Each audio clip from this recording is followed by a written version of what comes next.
कोटपुतली सांसद हनुमान बेनीवाल पहुंचे। कोटपुतली कांग्रेस और भाजपा पर जमकर बरसे। कहा, हमारी पार्टी सभी 90 निकायों पर चुनाव लड़ेगी और कांग्रेस बीजेपी को दिखा देगी। आरएलपी हमेशा किसानों के साथ रही है और रहेगी। किसान आंदोलन को लेकर मोदी जी बिल को वापस लें, वरना आरएलपी पार्टी किसानों के साथ दिल्ली कूच करेगी। हनुमान बेनीवाल किसानों को न्याय दिलाने के लिए लड़ाई लड़ेंगे। पूर्व संसदीय सचिव रामस्वरूप कसाना के निवास स्थान पर सांसद हनुमान बेनीवाल पहुंचे और मीडिया रूबरू होते हुए शाहजहांपुर बॉर्डर पर किसानों के साथ जो अत्याचार हो रहा है उससे मोदी जी को कहना चाहता हूं कि बिल को तुरंत वापस लें। किसान सर्दी के अंदर मर रहे हैं।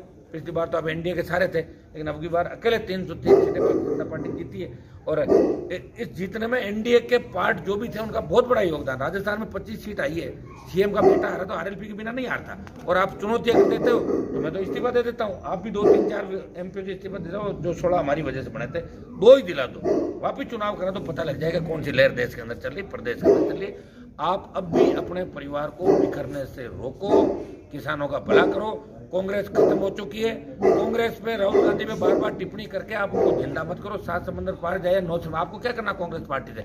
लाल झंडे वाले करे तो अपने हिसाब से करेंगे। एक आध जगह जहाँ लाल झंडे वालों की बात करो, वहाँ तो आपका एमएलए जो केरल में था उसने खुद ने कहा कि बिल किसान विरोधी है। जब आपके विधायक कह रहे हैं, आपके एमपी कह रहे हैं, एनडीए कह रहा है, तो आपको जिद छोड़नी चाहिए और किसानों की मांगे माननी चाहिए। मैं सारे किसान संगठनों को तो नहीं कह सकता, लेकिन ज्यादातर किसान संगठन और ज्यादातर किसान नेता इस बात के लिए तैयार है कि रास्ता निकले, आंदोलन खत्म हो।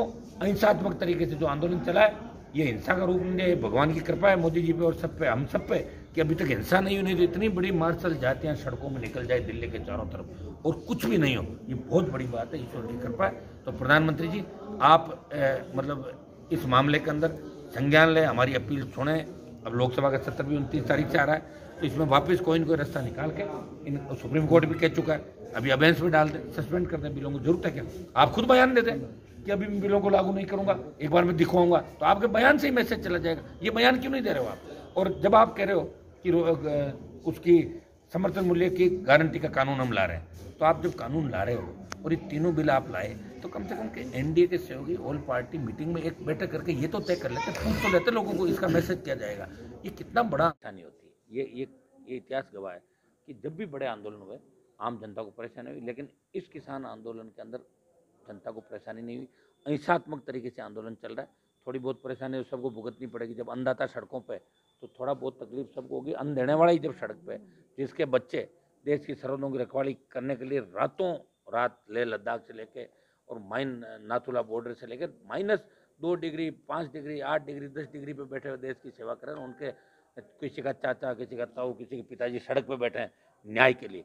तो मुझे लगता है कि दिल्ली की सरकार को संवेदनशीलता दिखानी चाहिए इस किसान आंदोलन के अंदर, किसानों की सारी मांगे मान के, और सरकार को, चूंकि सरकार संशोधन के लिए तैयार है, तो अभी अबेंस के अंदर बिलों को डाले, सस्पेंड करे और नए सिरे से बात करके और हल निकाले। लोकसभा का सत्र का भी आगाज हो गया 29 जनवरी से, तो इसमें नया रास्ता निश्चित रूप से निकलेगा। क्योंकि आंदोलन अगर लंबा चला तो नुकसान प्रधानमंत्री जी को है, किसानों को तो नुकसान हो ही रहा है।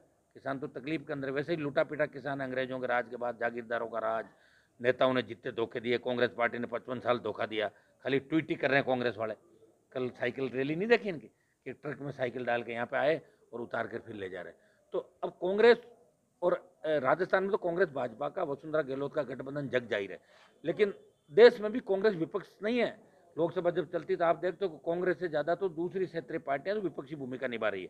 कांग्रेस तो हाशिए पे चली गई। इसलिए बीजेपी के नेताओं से भी मैं कहना चाहूंगा कि आप बार बार राहुल गांधी और कांग्रेस का नाम लेके इनको क्यों बड़ा कर रहे हो बिना बात के?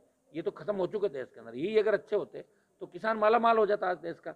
प्रधानमंत्री जी से उम्मीद है देश के किसानों को कि आप धारा 370 हटाने की मादा रखते हो। हर घोषणा पत्र में आपने कहा था आय दुगनी करेंगे, काला धन वापस लाएंगे, तो करो आय दुगनी। इन तीनों बिलों से तो आय दुगनी नहीं, आय माइनस में चली जाएगी।